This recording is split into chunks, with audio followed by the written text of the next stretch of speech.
И среди множества школ на планете школа, где радость ее — это дети, где много открытий, задумок, идей. И школа радушно встречает детей. Школа родная под номером 40. Любой уголок здесь знаком нам и дорог. И мы замираем, заслышав звонок. Путевкою в жизнь нам здесь каждый урок. Ребятам открыты любые дороги. С душою работают здесь педагоги. И школа гордится сегодня по праву сплоченным и мудрым своим педсоставом. Школа родная под номером 40. Любой уголок здесь знаком нам и дорог. И мы замираем, заслышав звонок.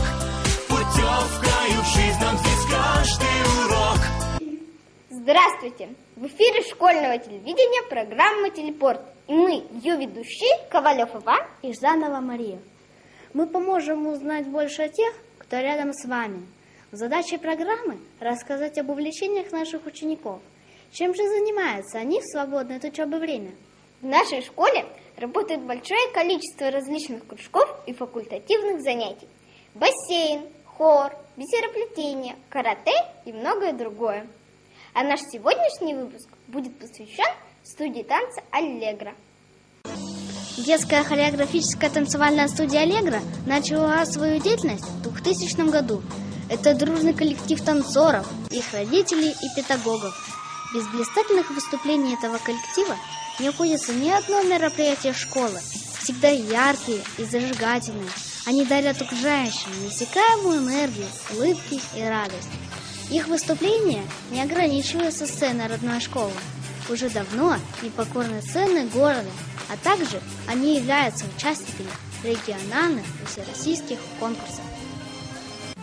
Награды и призы, гастроли по стране и за рубежом, Сочи, Москва, Венгрия, Австрия – это результат упорного труда и многочисленных тренировок, требующих от ребят большой выносливости, терпения и жажды победы. На концертах мы наслаждаемся конечным результатом, но мало кто видит процесс трудоемкой работы, которую приходится делать молодым артистам совместно с тренером. Пот льется ручьем. В первую очередь требовательная к себе, выполняя безукоризненно все наисложнейшие элементы танца, Наталья Александровна, работая с огромной самоотдачей, заряжает детей своей энергетикой и добивается поставленной цели.